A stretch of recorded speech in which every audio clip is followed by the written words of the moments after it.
So since we only have 20 minutes together, I'll just skip to the part when 45 people quit on me. I was a junior in college at the University of Florida, and I had absolutely zero leadership experience.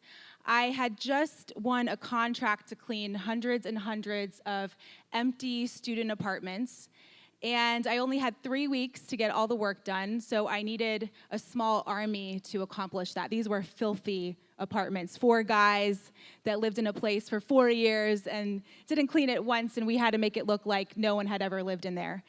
So I hired a team of 60 students.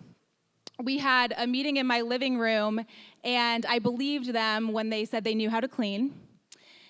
Then I walked in to find one cleaning the kitchen sink with a toilet scrubber that I had just watched her clean the toilet with, so they lied. They did not know how to clean. And as you may imagine, scrubbing toilets and scouring sinks and scouring bathtubs isn't exactly a dream job, so it's no surprise that a couple days in, 45 of the 60 quit at the same exact time. So that was a really bad day. And it was also the day that I became obsessed with building a company that people didn't want to walk out on. So I never intended to be an entrepreneur. It was never my dream to own a company. I was a broke college kid who really wanted to move to New York and work on Wall Street. And the reason for that is because I searched monster.com for the highest paying jobs for college grads. And investment banking was really high up on the list. I wasn't even sure what that was, but it sounded good, 6 figures right out of college, living in Manhattan. And so finance was my major. And then I went to the mall one day. I was a sophomore in college, went to the mall, and that's when everything changed. I fell in love with a pair of jeans. And they were $99, and I could not afford $99. And so I put an ad on Craigslist to clean someone's house just to buy these jeans. And the subject of the ad said, "I'll clean your house for $99 plus tax."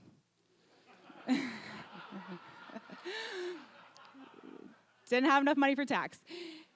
And surprisingly, I got a customer by the end of the day. She asked me if I could bring my own products. I said sure. I wasn't really sure what I needed, but I thought I could figure that out. She was a busy mom. She had 2 little kids, a 4,000 square foot house. Yeah,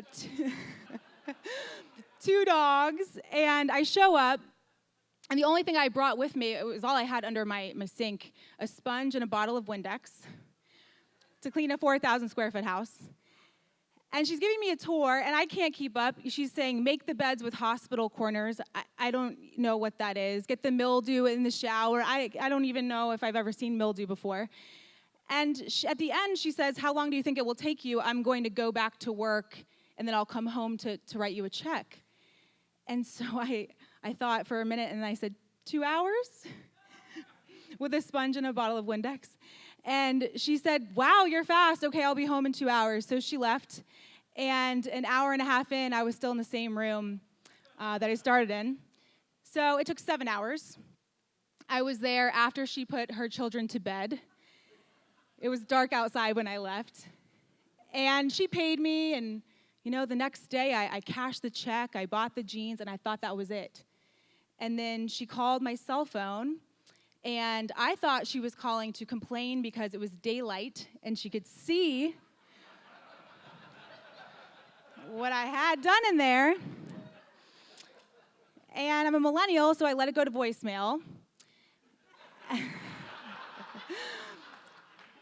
And the message said, Kristen, I really could use your help every Wednesday if you're available.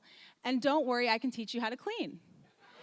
So, it was a win-win. So I started cleaning her house every Wednesday, and then I forgot to take the ad down on Craigslist. So one client turned to 3, turned to 5, turned to 7, 10. Next thing I knew, I was cleaning every day. And I hired a couple people to help me with the work. They were students. They needed money too. We cleaned together. But I was still planning on moving to New York. And my junior year is when I got the contract to clean those hundreds of empty apartments. And it was the summer that the 45 people quit. And I was able to get those people back. That's a story for another time. But that summer, we became a team. And it was so crazy, but I was fascinated by this cleaning company, and I was learning more than I was learning in my finance classes. And the students who were working didn't want their jobs to end. They wanted to keep going, so we did that. And I turned down a job in finance for a company that wasn't making anything close to six figures at the time. And here I am. So it was 10 years ago that I posted that Craigslist ad.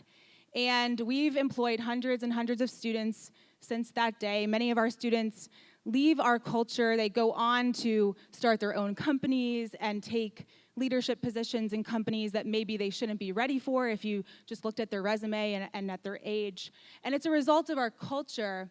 But going from that day that 45 people quit to where we are now has been an uphill battle. And for two reasons. The first is the industry. I don't care what generation you're a part of, inspiring somebody to do back-breaking work, inspiring somebody to clean someone else's filthy toilet, it's hard. And the industry has an average turnover rate for employees of 75%.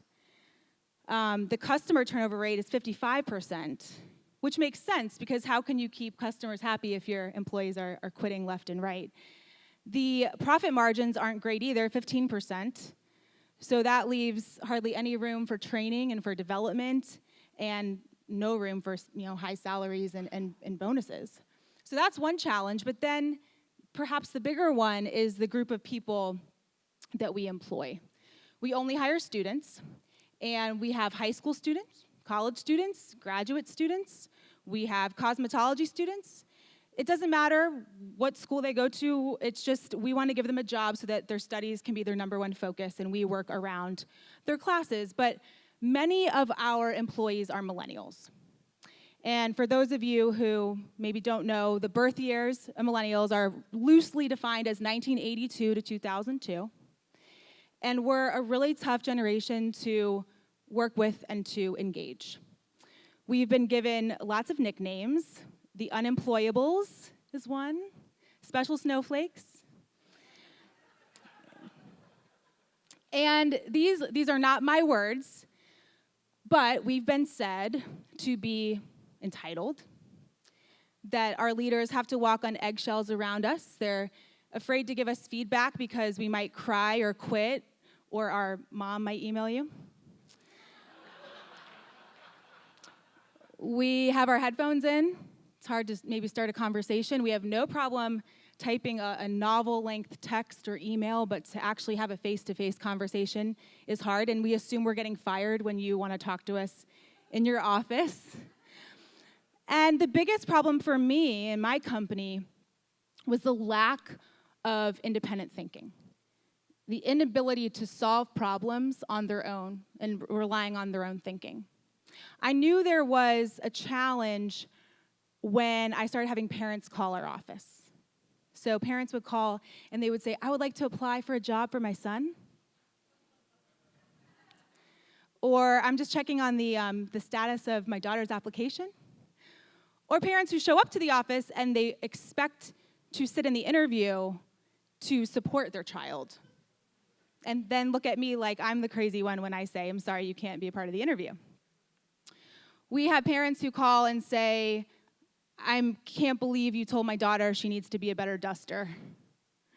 Or I need to ask off this Thursday for my son because he has an exam. Or my daughter needs 2 weeks off. And I want to be clear, I'm not blaming parents here because I think this over-involvement, it's out of love. It's when you're a parent, you want to give your children the best life and more than what you had, and you want to help them and you want them to succeed. But what's happening is these students, they're used to relying on their parents. They're used to their parents doing everything for them. And I'll give you 2 more examples if you're not convinced. I had one say, do you know where I can get a stamp? Because when I need one, my mom mails me one.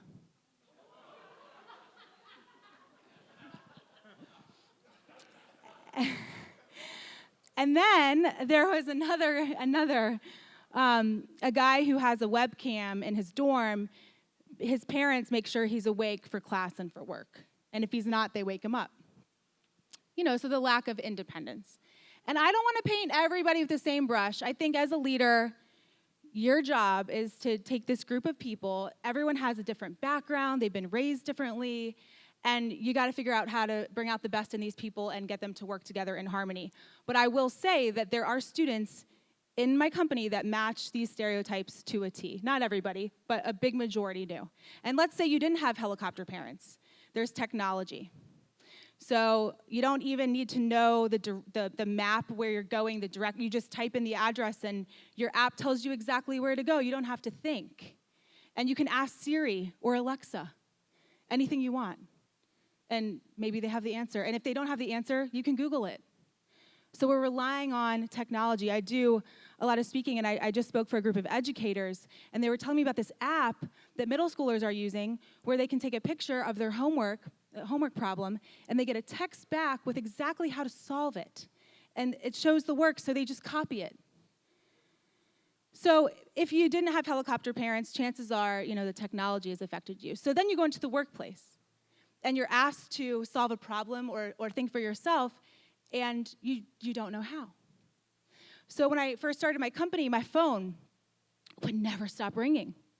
I had to carry a charger and a backup charger with me because I thought that if my phone died, my company would die. Because our students were calling me all the time with questions on the job. And they weren't questions that were, these weren't hard challenges that they were facing. It was, hey, I'm at the house and I have a key and I'm at the door. So open the door. Or the client is asking if I can stay 5 more minutes to mop the side room. Can I stay 5 more minutes? Yes, stay 5 more minutes. Or there's a package on the front doorstep. It looks like it's, probably heat sensitive. Should I bring it inside? Yes, bring it inside. So it was like this times, every student I hired met more questions and more questions. And as the company grew, it was impossible for me to work on the business because I was working in it every day, answering everyone's questions. So I hired a leadership team thinking that was the answer. And I call it leadership team. It's the same thing as an executive team. So I hired 2 people, and it was the same thing. They would call me to ask me questions. So instead of getting all these calls, I was getting all these calls from 2 people, but it wasn't really helping. So what I decided to do was spell everything out for everybody to make it as easy as possible to do their job. When it came to the students, we gave detailed checklists that said every single thing they had to do in a house. We had a book of frequently asked questions, and I said, you need to look in there before you call and ask a question. We had tests they had to take, and they had to pass before they could go into a house that tested whether or not they had a basic understanding of these things. And then when it came to the leadership team, I did the same thing. I listed out every single day what I needed them to do, to the point where it would say, check the cleaning supplies. If they are low, refill them. I made it so they didn't have to think. And after doing this for 2 years, it was finally time for me to take my first vacation. And I needed a break. I'm still traumatized if I hear that ringtone. That ringtone I had, if it goes off, I have to leave the room. And I needed this break, so I made triple sure that I had thought of every possible thing that could go wrong in my company while I was gone. And I made the master of lists for my leadership team. And I said, if this goes wrong, this is how you handle it. I told all the students, you call these 2 if you have a problem. I need peace and quiet. And they wanted to give that to me. So everyone was happy that I was taking this trip. And I got on a plane and I went to St. Louis. I don't know why I chose St. Louis. That's what I chose. So I'm at the airport, and I remember I'm sitting there, and I'm looking at my phone, no calls, no texts. I'm thinking, this is too good to be true. I get on the first flight, I land, same thing, I check my phone as I land, nothing. I'm like, I'm gonna have a beer. Had a beer at the airport. And then I'm getting on my second flight, I'm putting my carry-on in the overhead, and I feel my phone in my back pocket buzz. And I take it out, and I look at the screen, and it's my worst nightmare. Across the screen in all capital letters, it says shepherd's pie. Now, to you, shepherd's pie is a dish that maybe you ate at your grandmother's house or you order at a restaurant or something. To us, it's a code word that something has gone terribly, terribly wrong at Student Made. And the rule with shepherd's pie is very simple. If someone texts me shepherd's pie, I have to drop every single thing I'm doing and step out and call them right away. It's an emergency. Well, I couldn't because the plane was about to take off, and the flight attendant said, you need to power down your phone. And I thought, do I get off the plane? Or what so I decided to stay on the plane. It was the worst flight of my life. The whole time I was just envisioning all the things that could have gone wrong. I thought my office literally burned to the ground because it had caught on fire before, so that was realistic. And I land, and I am so afraid to turn on the phone. And I do.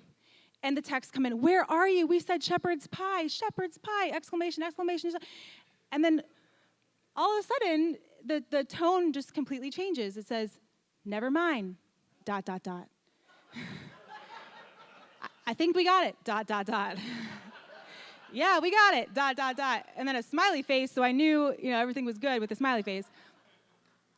So I called them back, and what had happened was somebody slipped and fell in a garage. And of course, I had prepared them what to do if somebody got hurt. But the student was visibly hurt, and she did not want to go get help. She was refusing to go to the clinic to get help. That was a scenario I had never thought would happen. So because I couldn't answer my phone, they called our workers' comp company. They figured it out. They were able to talk to the student and get her to the clinic and convince her to go. And they were so proud to tell me. They were so proud. And I realized they are capable. They're capable of solving their own problems. I'm the reason why they weren't. I was what you would call a helicopter leader. I was a superhero in every single scenario. They called me, I saved the day. I never let them save the day. So after that, everything changed. We did away with the code word, and I started to let my phone ring, to go to voicemail more. I didn't answer, and I would wait 10 minutes, and usually before calling them back, I would get a text, never mind, figured it out. And once I got comfortable with that, I started to look for other ways to have more of this, because what I noticed was when the students figured out their own challenges, they were becoming more confident. And those people were calling me less and less and less. It was like they were becoming more confident to solve their own problems, so now they were good. So I decided to do away with the checklist. Our students clean in teams of 2, and it became figure it out. It's your challenge to get this house cleaned together. We don't care how you do it, as long as it's clean at the end of the day. You guys work together as a team, and you figure it out. We do a basic training on our products and safety and that kind of thing, but we don't spell everything out like we used to. We used to inspect 75% of jobs. We don't inspect any jobs anymore. It's up to them to check each other's work. We don't have the FAQ document.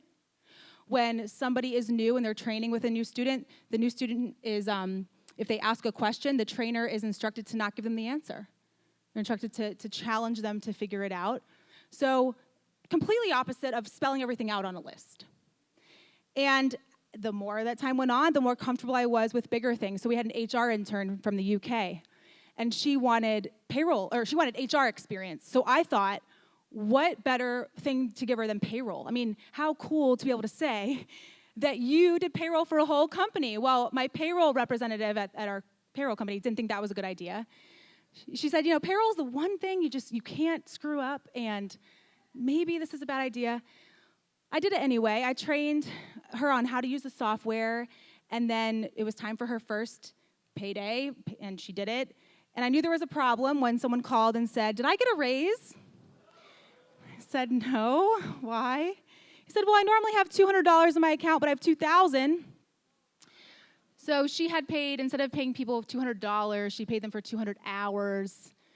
And she overpaid 27 employees by $40,000. And my checking account didn't have room for that big of a mistake, so it was pretty serious.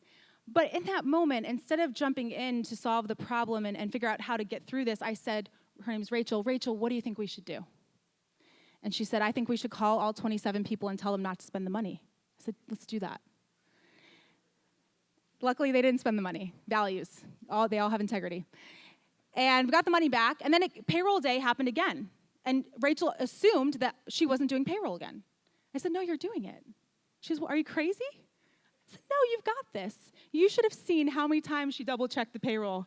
I mean, and she did payroll every time after that, and she never made a mistake. And she talks about that story in her interviews after that, and she actually leads a team at an HR company in England now, and she says she got the job because of this story. So I saw a real impact. And students were starting to solve problems and do things better than I would have done. For example, a student would see a client's anniversary on a picture frame, and they would make the decision to send that client a card saying happy anniversary. I would have never thought to do that. They would get to the job and the client would have a problem with the last service, and the student would decide to give them a 10% discount. And now the client's very happy. But they never called to get permission for the 10% discount. So our employees were becoming confident, empowered. That meant they were happy. That meant they were loyal. A typical person stays in a job for about 4.5 years. Millennials, it's half. And the cleaning industry has a 75% turnover rate. Our average retention rate is 2.5 years. And many times our students don't want to leave. We have to tell them you have to leave. You can't clean toilets anymore. But it's because they feel ownership. And they make our clients happy. We don't have to pay for advertising or marketing because our students are happy and they provide great service. So how do you do this? How do you create this culture? A culture of failure can be expensive. You have to decide, what's your failure threshold? Are you going to give an intern the reins for payroll? That's up to you. But I can give you 4 things that we do at Student Made that you can take these and run with them, tweak them, whatever works best for you. The first thing is, when somebody comes to you with a problem or a challenge, and they don't have the answer, they're coming to you to solve it. What I want you to say back to them is, give me 2 ideas. Give me 2 solutions. If they don't have 2 solutions, you say, go back, think about it, and come back to me when you have 2 solutions. When they come back, unless one of the solutions is going to kill somebody, you say, either one sounds good, you choose. And this is why. If you choose the solution, it's your solution now. And if there's success with that solution, it's because of you. You're the superhero. Once again, you saved the day. So when you say, you think of 2, you're teaching them, I trust you, you're capable. I know that you can do it. Okay? The second is removing fear with decision making, removing fear. And that's where our values come in. So we make a promise to every student on the first day, and we repeat this mantra over and over and over. As long as you make a choice that is in line with our values, that is in the best interests of the company or the people in our company or our customers, you will never have to worry about losing your job, ever, ever, ever.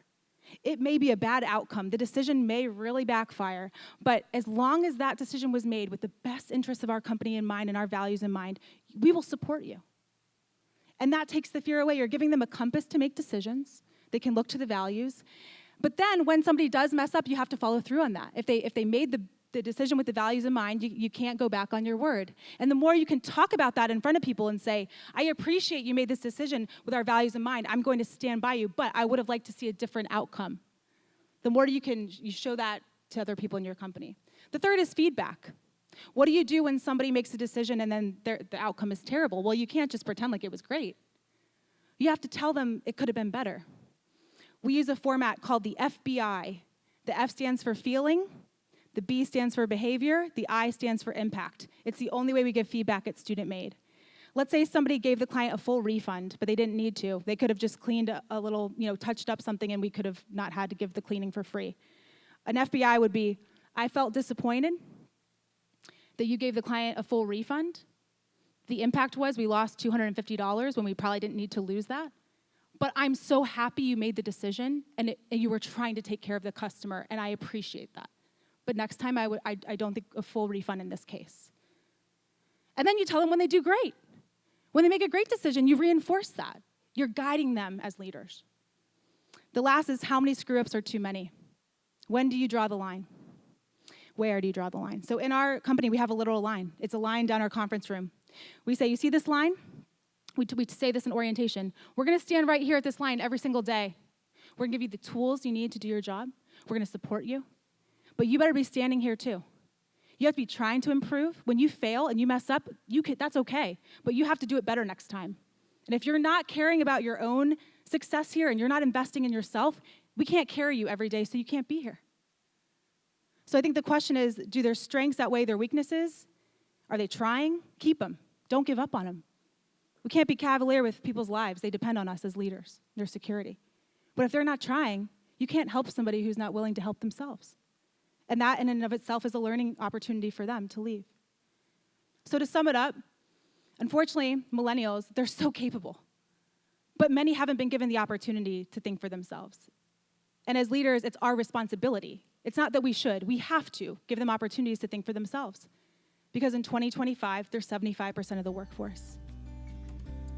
And when you're doing that, you're investing in the future. You're investing in future leaders. And I really can't think of a better investment than that one. Thank you, guys.